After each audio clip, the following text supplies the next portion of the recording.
പ്രധാനമന്ത്രി നരേന്ദ്രമോദി നാഗ്പൂരിൽ എത്തിയിരിക്കുകയാണ്. രാവിലെ മുതൽ തന്നെ ഇതിന്റെ തത്സമയ സംപ്രേഷണം ജനൻ ടിവിയിലൂടെ പ്രേക്ഷകർ കണ്ടതാണ്. മഹാരാഷ്ട്ര മുഖ്യമന്ത്രി ദേവേന്ദ്ര ഫഡ്നാവിസും കേന്ദ്ര ഉപരിതല ഗതാഗത മന്ത്രി നിതിൻ ഗഡ്കരിയും ചേർന്നാണ് പ്രധാനമന്ത്രിയെ സ്വീകരിച്ചത്. RSS ആസ്ഥാനം സന്ദർശിച്ച പ്രധാനമന്ത്രി വർഷപ്രതിപദ ദിനത്തിൽ സംഘ സ്ഥാപകൻ ഡോക്ടർ കേശവ് ബലിറാം ഹെഡ്ഗേവാറിന്റെ സ്മൃതി മണ്ഡപത്തിൽ പുഷ്പാർച്ചന നടത്തി. ഇനി മാധവ് നേത്രാലയ ആശുപത്രിയുടെ പുതിയ കെട്ടിടത്തിന്റെ ശിലാസ്ഥാപനം പ്രധാനമന്ത്രി അല്പസമയത്തിനകം നിർവഹിക്കും. ഗൗതം അനന്തനാരായൺ അല്പസമയത്തിനകം നമ്മോടൊപ്പം ചേരും. ഇന്ന് പുലർച്ചെ മുതൽ തന്നെ ഈ സന്ദർശനത്തിൻ്റെ പ്രസക്തിയും പ്രാധാന്യവും അറിഞ്ഞുകൊണ്ടുള്ള സംപ്രേഷണമാണ് ജനൻ TV പ്രേക്ഷകർക്കായി കാഴ്ചവെച്ചുകൊണ്ടിരിക്കുന്നത്. ഒട്ടേറെ പ്രത്യേകതകൾ ഉള്ള ദിവസം ആണിന്ന്. നേരത്തെ തന്നെ ചൂണ്ടിക്കാട്ടിയതുപോലെ തന്നെ ഇന്ന് വർഷ പ്രതിപദ ദിവസമാണ്. ഹിന്ദു നവവർഷാരംഭമാണ്. 2 ഇന്ന് സംഘം RSS രാഷ്ട്രീയ സ്വയം സേവക് സംഘ് എന്ന ആശയം എന്ന ചിന്ത ഒരു പ്രസ്ഥാനമായി, ഒരു വലിയ ദൗത്യമായി, ഒരു വലിയ മിഷൻ എന്ന് തന്നെ നമുക്ക് പറയണം, മുന്നോട്ട് വച്ച സ്ഥാപിച്ച ഡോക്ടർ കേശവ് ബലിറാം ഹെഡ്ഗേവാറിൻ്റെ ജയന്തി ദിനമാണെന്ന്, ജന്മദിനമാണെന്ന്.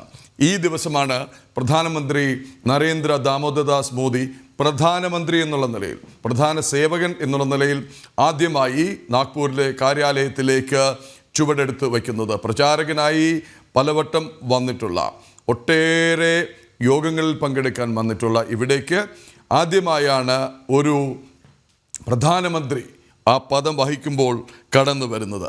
2 ഇന്ന് അദ്ദേഹം അവിടെ ഒട്ടേറെ സുപ്രധാന ചടങ്ങുകളിൽ പങ്കെടുക്കുന്നു. ഏറ്റവും പ്രധാനം, അവിടെ ജനങ്ങൾക്കായി, സാധാരണക്കാർക്കായി ഒരു അത്യാധുനിക നേത്ര ചികിത്സാ പ്രീമിയം സെൻറ്റർ തുടങ്ങുന്നു. നിലവിലുള്ള മാധവ് നേത്രാലയയുടെ പ്രീമിയം സെൻറ്ററിൻ്റെ ശിലാസ്ഥാപനമാണ് പ്രധാനമന്ത്രി അല്പസമയത്തിനകം നിർവഹിക്കുക. 12ഓളം OP ഡിവിഷനുകൾ, 12ഓളം മോഡുലർ ഓപ്പറേഷൻ തിയേറ്ററുകൾ, 250 കിടക്കകൾ, ഇങ്ങനെ ഒട്ടേറെ ആധുനിക സംവിധാനങ്ങൾ ഒരുക്കിയിട്ടുള്ള പ്രീമിയം സെൻറ്ററിനാണ് ഇന്ന് പ്രധാനമന്ത്രി അവിടെ ശിലാസ്ഥാപനം നിർവഹിക്കുക. അതിനുശേഷം ആണ് അദ്ദേഹം പൊതുസമ്മേളനത്തെ അഭിസംബോധന ചെയ്യുക. ഇന്നത്തെ ദിവസത്തിൻ്റെ പ്രത്യേകത, രാഷ്ട്രീയ പ്രാധാന്യം, രാഷ്ട്രത്തിന് നൽകുന്ന സന്ദേശം, ഇതൊക്കെ ആണ് നാം ചർച്ച ചെയ്യേണ്ടത്.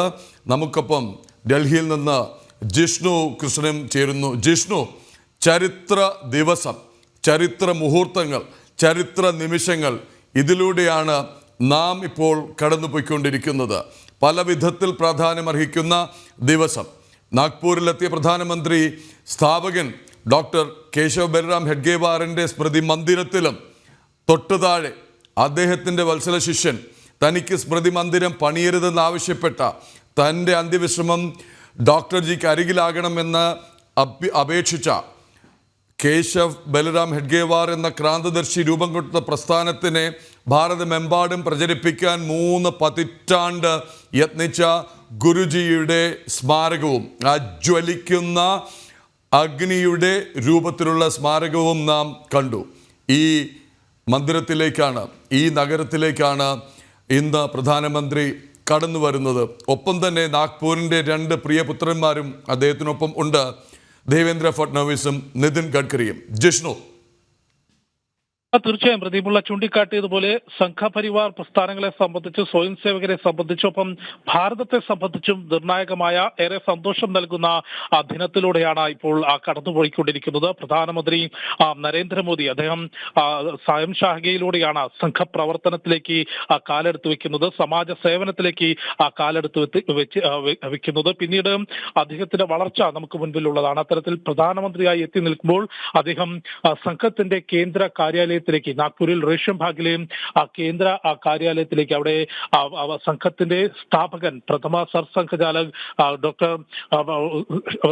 ഡോക്ടർ ജിയുടെയും ഒപ്പം ഗുരുജിയുടെയും, 2ാമത്തെ സർസംഘചാലക് ഗുരുജിയുടെയും സ്മൃതിയിൽ ആദരാഞ്ജലികൾ അല്ലെങ്കിൽ ഓർമ്മകൾ അർപ്പിച്ചുകൊണ്ടാണ് നാഗ്പൂരിലെ സന്ദർശനം തുടങ്ങിയിട്ടുള്ളത്. തീർച്ചയായും പ്രധാനമന്ത്രി ആയതിനു ശേഷം ആദ്യമായാണ് നരേന്ദ്രമോദി നാഗ്പൂരിലെ RSS ആസ്ഥാനത്തേക്ക് എത്തുന്നത്. അതിൽ വലിയ രീതിയിൽ സർസംഘചാലക് ഡോക്ടർ മോഹൻ ഭഗവത്, കൂടാതെ നാഗ്പൂരിൽ നിന്നുള്ള കേന്ദ്രമന്ത്രി നിതിൻ ഗഡ്കരി, മുഖ്യമന്ത്രി ദേവേന്ദ്ര ഫട്നാവിസ് തുടങ്ങി പ്രധാനപ്പെട്ട നേതാക്കളെല്ലാം തന്നെ പ്രധാനമന്ത്രി നരേന്ദ്രമോദിക്കൊപ്പം എത്തിയിരുന്നു. അടുത്ത പ്രധാനമന്ത്രിയുടെ പരിപാടി എന്നുള്ളത് RSSന്റെ രണ്ടാമത്തെ സർസംഘചാലക് മാധവ് സദാശിവ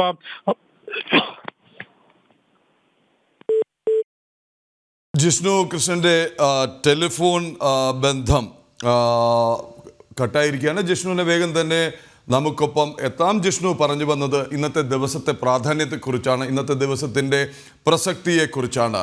പ്രധാന സേവകനായി പ്രധാനമന്ത്രിയായി നരേന്ദ്രമോദി ആദ്യമായി RSSന്റെ നാഗ്പൂരിലെ കേന്ദ്ര കാര്യാലയത്തിലേക്ക് ചുവടുവെച്ച ദിവസമാണിന്ന്. ശ്രീ അടൽ ബിഹാരി വാജ്പേയിയും സന്ദർശിച്ചിട്ടുണ്ടെങ്കിലും 2007 അദ്ദേഹം എത്തുമ്പോൾ അദ്ദേഹം പ്രധാനമന്ത്രിയായിരുന്നില്ല. അപ്പോൾ ഒരു സിറ്റിംഗ് പ്രൈം മിനിസ്റ്ററുടെ ആദ്യ സന്ദർശനമാണ് നാഗ്പൂരിലെ RSSന്റെ കേന്ദ്ര കാര്യാലയത്തിലേക്ക്.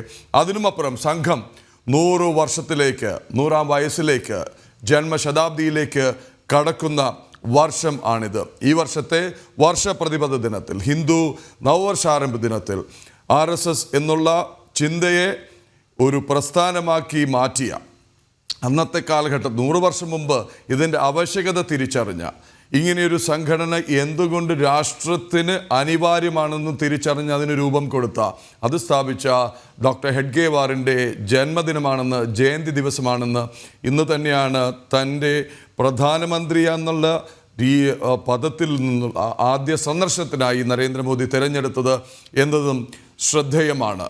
അദ്ദേഹം ഡോക്ടർ ജിയുടെയും തുടർന്ന് ഗുരുജിയുടെയും സ്മൃതി മന്ദിരത്തിലും സ്മാരകത്തിലും പുഷ്പാഞ്ജലി അർപ്പിച്ചു, പ്രണമിച്ചു. അദ്ദേഹത്തിനൊപ്പം ഇടത്തും വലത്തുമായി സർസംഘചാലകും സർക്കാര്യവാഹും ഡോക്ടർ മോഹൻ ഭാഗവതും ദത്താത്രേയ ഹൊസബലയും അദ്ദേഹത്തിനൊപ്പം ഉണ്ടായിരുന്നു. ഒപ്പം തന്നെ സംഘത്തിൻ്റെ ദേശീയ അധികാരികൾ പ്രധാനമന്ത്രിയെ വരവേൽക്കാനും അദ്ദേഹത്തോടൊപ്പം സമയം ചെലവഴിക്കാനും അവിടെയുണ്ടായിരുന്നു. തുടർന്ന് പ്രധാനമന്ത്രി അവിടെ നിന്ന് പോയത് ദീക്ഷ ഭൂമിയിലേക്കാണ്.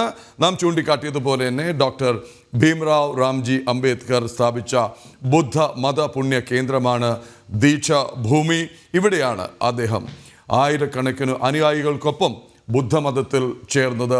അവിടം സന്ദർശിച്ചു, അവിടെ പ്രണമിച്ച ശേഷം പ്രധാനമന്ത്രി ഇപ്പോൾ വീണ്ടും അദ്ദേഹം പുറപ്പെട്ട നാഗ്പൂരിലെ കേന്ദ്ര കാര്യാലയത്തിന് സമീപമുള്ള മാധവ് നേത്രാലയത്തിലേക്ക് വന്നുകൊണ്ടിരിക്കുകയാണ്. അല്പസമയത്തിനകം തന്നെ അവിടെ നിന്നുള്ള തത്സമയ സംപ്രേഷണവും തത്സമയ ദൃശ്യങ്ങളും തത്സമയ വിവരങ്ങളുമായി ഗൗതം അനന്തനാരായണൻ ചേരും. ജിഷ്ണു കൃഷ്ണൻ വീണ്ടും ചേരുന്നു. ജിഷ്ണു, ബാലസ്വയം സേവകനായി തുടങ്ങി, അത് തൊട്ട് പറയണം നമ്മൾ പറയുമ്പോൾ, 8ാം വയസ്സിൽ ബാലസ്വയം സേവകനായി തുടങ്ങി മുഴുവൻ സമയ പ്രചാരകനായി മാറി, ഒടുവിൽ പ്രസ്ഥാനം ആവശ്യപ്പെട്ടപ്പോൾ BJPയിലേക്ക് സംഘടനാ ചുമതലയിലേക്ക് കടന്നു ചെന്ന് അവിടെ നിന്ന് മുഖ്യമന്ത്രി പദത്തിലേക്ക് എത്തി ഒരു സംസ്ഥാനത്തെ ലോകത്തിന് മുന്നിൽ, രാഷ്ട്രത്തിന് മുന്നിൽ ഏറ്റവും മുൻപന്തിയിലെത്തിക്കുന്നു. ആ സേവകനോട് ഇനി പറയുന്നു, ഇനി ഭാരതത്തിൻ്റെ ചുക്കാൻ ഏറ്റെടുക്കൂ, ഭാരതത്തെ നയിക്കൂ എന്ന്. കേവലം വാക്കുകൾ, കേവലം പ്രഖ്യാപനങ്ങൾ, കേവലം മുദ്രാവാക്യങ്ങൾക്കപ്പുറം നീളുന്നതാണെന്ന് 10 വർഷം കൊണ്ട്, ആദ്യ 5 വർഷം ശേഷം വീണ്ടും ജനം തിരഞ്ഞെടുക്കുന്നു, അടുത്ത 5 വർഷങ്ങൾക്ക് ശേഷം വീണ്ടും ജനം തിരഞ്ഞെടുക്കുന്നു. അപ്പോൾ എന്തൊക്കെയാണോ രാഷ്ട്രത്തിന് വേണ്ടിയിരുന്നത്, എന്തൊക്കെയാണോ വാഗ്ദാനം ചെയ്തത്, അതൊക്കെ ഒന്നൊന്നായി നിറവേറ്റി പലരും പരിഹസിച്ച പല പ്രസ്ഥാനങ്ങളും പല ആശയങ്ങളും പല പദ്ധതികളും വിജയകരമായി നടപ്പിലാക്കിയ ശേഷം ഇന്നിതാ RSS ആസ്ഥാനത്തേക്ക് പ്രധാനമന്ത്രി എന്നുള്ള നിലയിൽ അദ്ദേഹം കടന്നു ചെല്ലുകയാണ്.